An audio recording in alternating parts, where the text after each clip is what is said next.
now to the fight against coronavirus that we're still in. As the new school year kicks off across the U.S., thousands of students have already been quarantined, and the child COVID-19 case levels have risen, not seen since winter. Yeah, because of the rise in child cases, the U.S. Surgeon General urging parents to take steps to protect their children.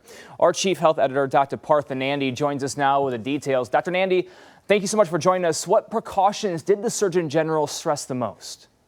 Dr. Murthy, Brian, said that, listen, the single most important step, right, a parent can do is to have everyone that's eligible in the family household to get vaccinated. And that's exactly what my family has done, and I strongly support it.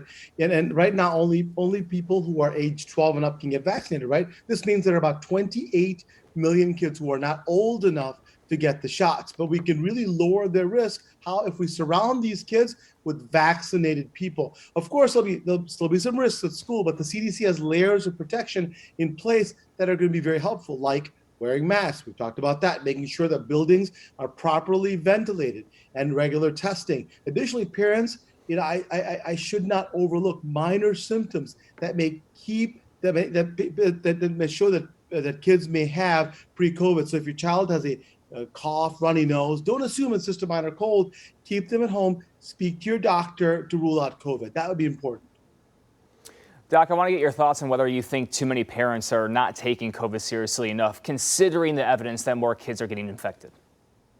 Absolutely, Brian. I think parents are crossing their fingers, hoping that if their child gets sick, hey, then it'll be fine. But we're not dealing with the same virus as last year. It's really important. This is very different. The Delta variant is much more contagious, right? In Florida, over 14,700 students have tested positive in 15 school districts. In Tennessee, kids now make up 36% of cases. That is huge. We didn't talk about that last year. And in South Carolina, almost 30% of new cases are in people age 20 and under. These are the kids that we're worried about. Right now, teenagers age 16 and 17 have the highest weekly infection rate. So this is, to me, quite disappointing because this age group can get Pfizer's vaccine, right? If you're 16 and 17, you can get the vaccine, which, by the way, is now 100% fully approved by the FDA. We talked about that for 16 and up. But this perception that kids don't have to worry about anything about this virus is dead wrong. In fact, the U.S. is now setting new records